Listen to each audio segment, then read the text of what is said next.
Oi, gente! Sejam muito bem-vindas e muito bem-vindos a mais uma Crônica da Moda. E o vídeo de hoje vai ser sobre fofoca. Eu aposto que você deu um sorrisinho aí. Desde que eu comecei este canal aqui no YouTube, que eu prometo esse vídeo pra vocês, então aqui vai mais uma crônica sobre a movimentadíssima vida de Coco Chanel, ou Gabrielle Chanel, como você prefira chamar. E no vídeo de hoje eu vou te contar as histórias dos vários amantes que ela colecionou ao longo da vida. Quer dizer, eu não vou contar de todos, né? Vou contar de alguns, porque a lista é extensa. A verdade, gente, é que todo mundo tem uma amiga que nunca fica solteira. Ela vai engatando um namoro no outro. Se você não tem, então provavelmente você é essa amiga. E Chanel era exatamente assim. Ela sempre teve um namorado, um paquerinha, um ficante. Nunca se casou, mas não foi por falta de pedido, não. Ela sempre colocou a sua liberdade e a sua independência em primeiro lugar. E na sua época, ela ser uma esposa e ao mesmo tempo dona do próprio negócio, estilista, não pegava muito bem. Mas o assunto desse vídeo vai muito além da mera fofoca sobre a vida amorosa de Coco Chanel. A verdade é que todos os homens que passaram pela sua vida tiveram um papel importante, foram grandes inspirações para as suas criações. Afinal, uma das grandes revoluções que Chanel promoveu no início do século XX foi trazer peças do guarda-roupa masculino para a moda feminina. Não na intenção de masculinizar a mulher, mas na intenção de buscar no guarda-roupa dos homens o conforto, a mobilidade, uma estética mais limpa, sóbria, clean, que ela gostava muito e era totalmente o oposto da moda da Belle Époque. Bom, como eu tô com muita fofoca nesse vídeo, roda a vinheta aí logo que hoje tem assunto. Antes de começar, eu preciso dar um recadinho para você que quer aprofundar seus conhecimentos na área de moda.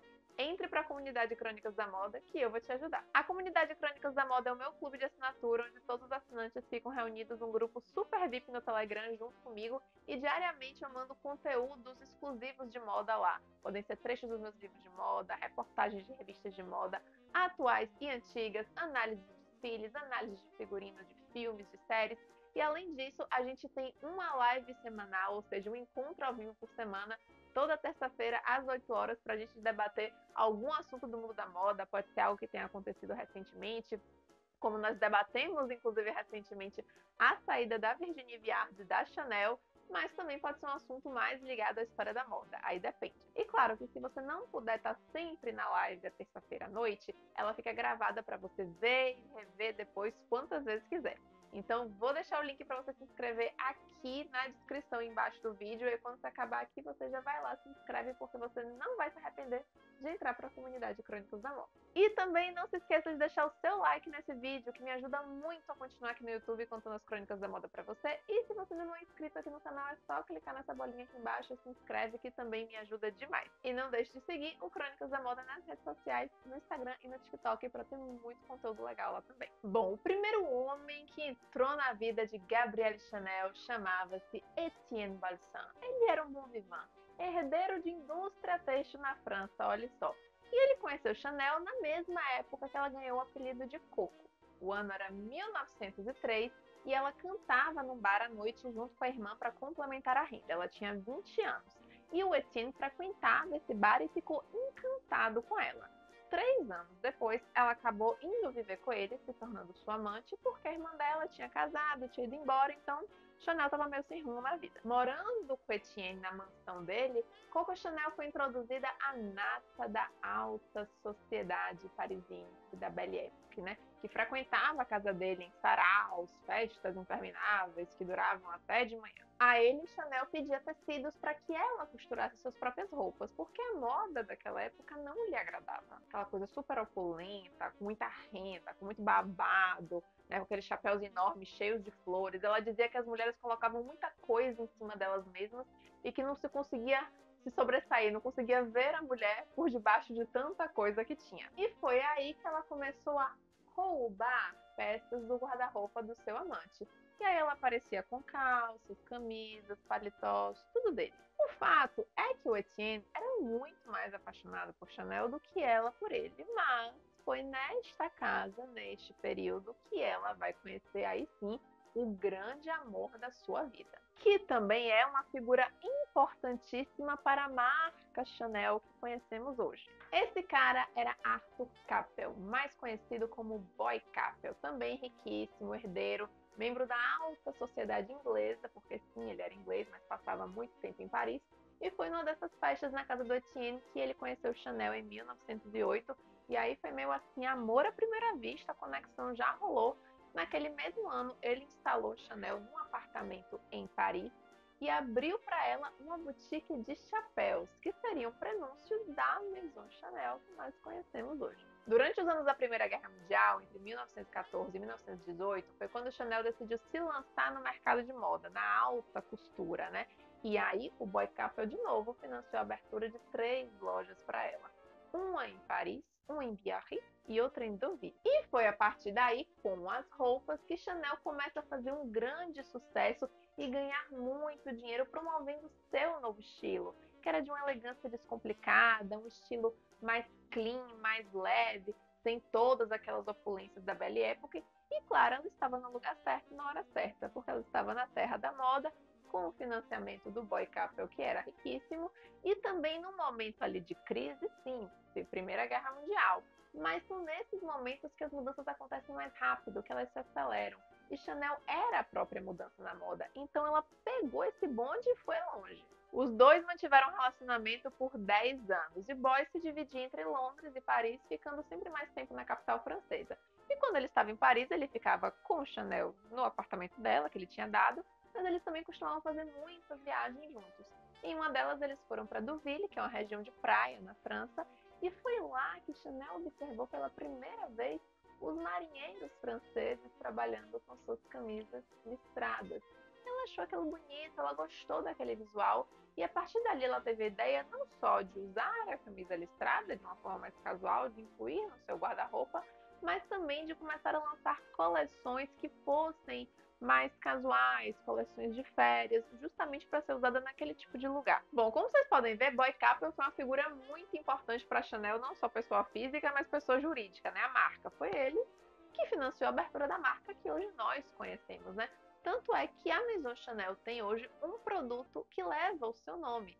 Eu estou falando da Bolsa Boy, que já é uma criação mais recente, já da era Karl Lagerfeld. E reparem que ela é uma bolsa um pouco assim mais masculina, no sentido de que ela tem as correntes mais grossas, né? Ela tem um design mais sério, até a logomarca, o esteio de Chanel, de uma forma que ele é um pouco mais pesado, né, do que em outros produtos da marca. Em 1918, Boy Capel acabou se casando com uma moça inglesa de boa estirpe, indicada pela família dele, mas até aí sem grandes conturbações. Era um fato que um dia ele se casaria e Chanel estava lá sendo sua amante, mantendo a liberdade dela, estava tudo certo.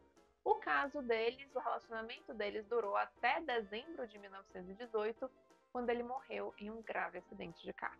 Gente, nenhuma morte foi tão sentida para Chanel como essa. Ela ficou muito mal. E as coisas só pioraram quando depois da morte dele ela descobriu que Boy Capel havia deixado uma herança para ela, uma herança bastante considerável, mas também tinha deixado para outra amante que ele tinha, uma condessa italiana. Bom, depois desse golpe aí, ela ficou meio na sofrência. Esses 2 anos aí, 1919 e 1920, ela ficou sem ter relacionamentos muito duradouros. Ela teve um breve caso com o compositor Igor Stravinsky, né, um renomado compositor. Inclusive tem até um filme sobre isso, que se chama Coco Chanel e Igor Stravinsky. Foi também a época que ela conheceu o poeta Pierre Reverdy, né? E eles tinham ali uma paixão louca entre eles nunca chegaram a ter um relacionamento estável, mas assim, eles tiveram assim vários encontros ao longo de décadas, até ela se exilar na Suíça, eles se encontravam uma vez ou outra, e sempre se pegavam, era uma coisa assim. Agora, desse tempo aí, o seu relacionamento mais importante, ou melhor, mais relevante para a Maison Chanel foi com o Grand-Duque russo Dmitry Pavlovich Romanov. Gente, agora vai acontecer um crossover, assim, de 2 momentos super importantes da história. Eu amo quando isso acontece. É tipo assim, quando tem 2 séries que você ama e elas vão ter um spin-off juntas, é o que vai rolar agora. Dmitry era membro da família imperial russa, sobrinho do czar Nicolau II, e em 1916 ele acabou sendo banido da corte pelo seu próprio tio por várias coisas. Uma delas foi o fato de que se descobriu um caso homossexual que ele tinha,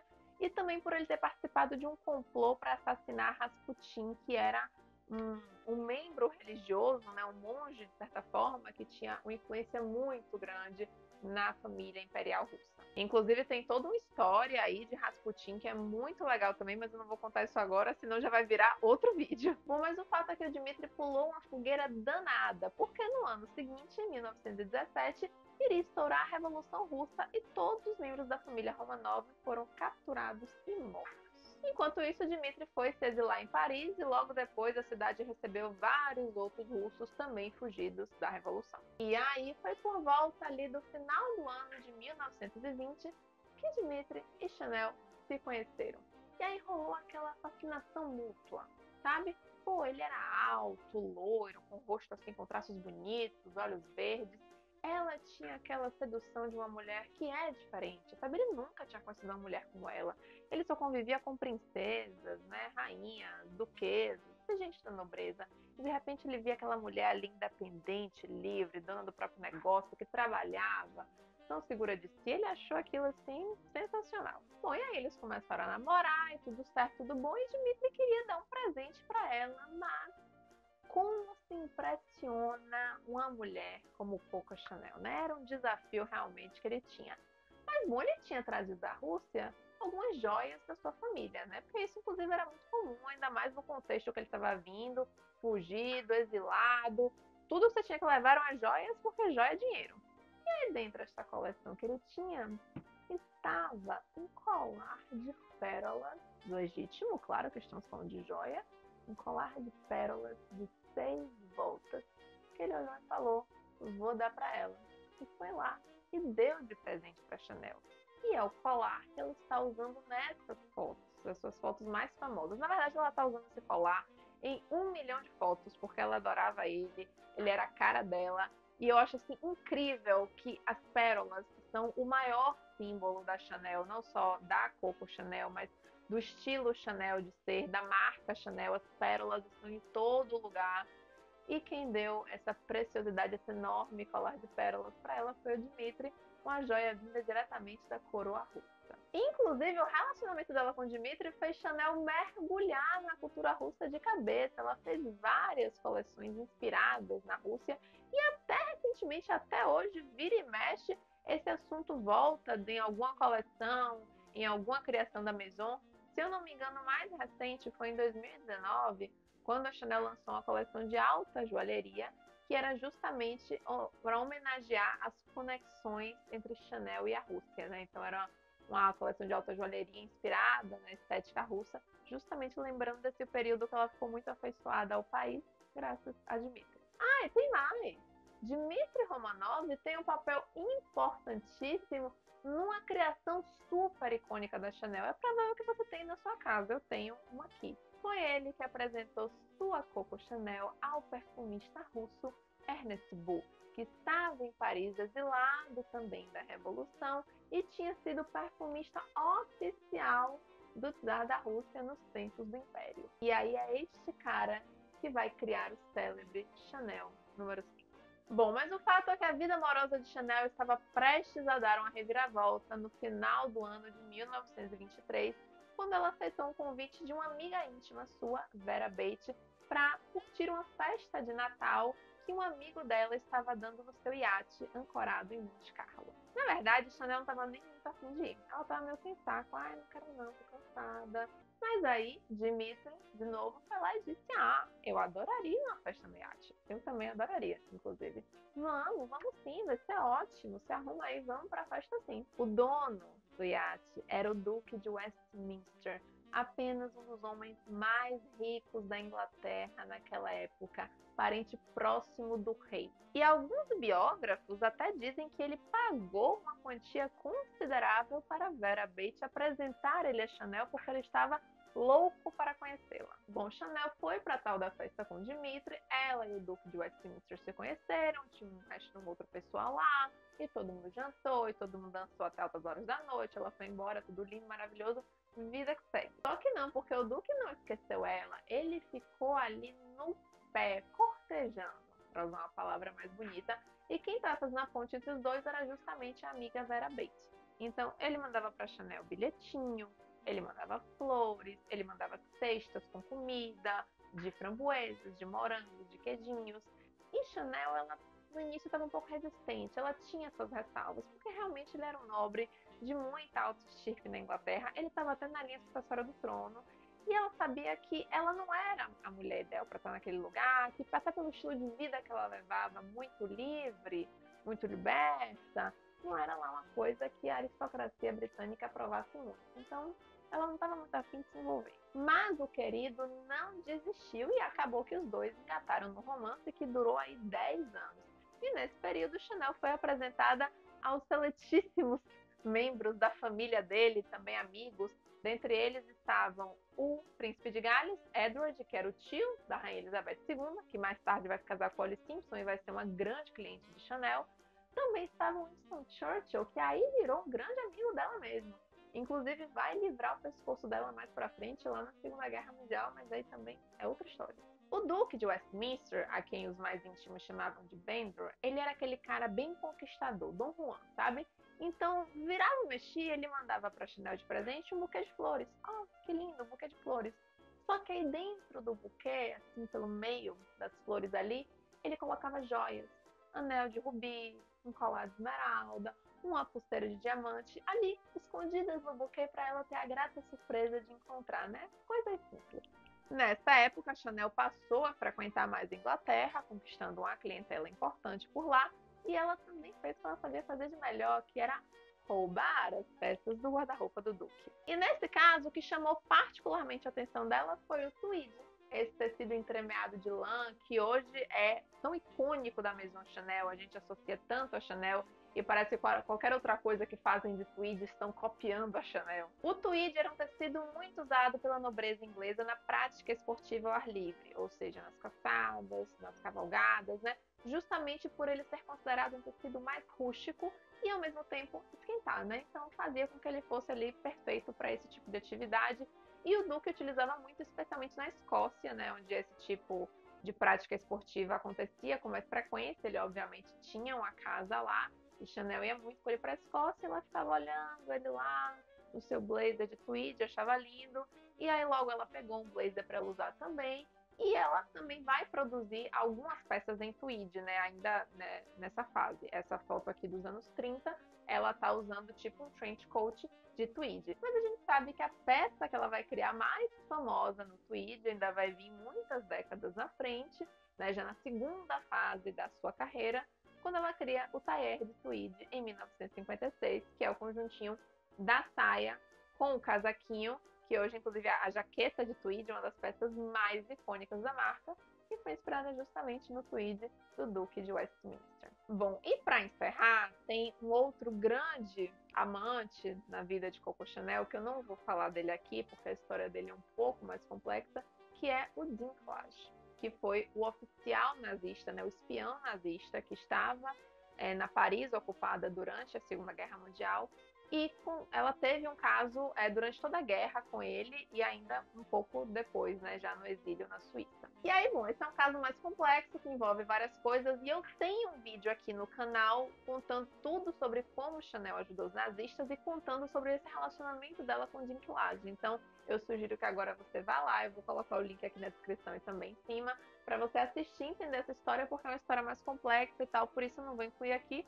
E também porque ela não tem muita influência, nenhuma influência, na verdade, na história da marca Chanel, porque, inclusive, na época da Segunda Guerra Mundial, a marca Chanel estava fechada. Então, quem quiser saber dessa fofoca, que aí é braba, eu sugiro que vá nesse outro vídeo, que eu conto tudo lá. E é isso, eu espero que vocês tenham gostado de conhecer um pouco mais da movimentadíssima vida amorosa dessa grande mulher da moda que foi Coco Chanel. Me contem aqui quais dessas histórias vocês mais gostaram, qual desses amantes vocês, enfim, mais se interessaram. E vão me contando aqui que outros temas vocês querem que eu traga aqui no Crônicas da Moda. Um beijo!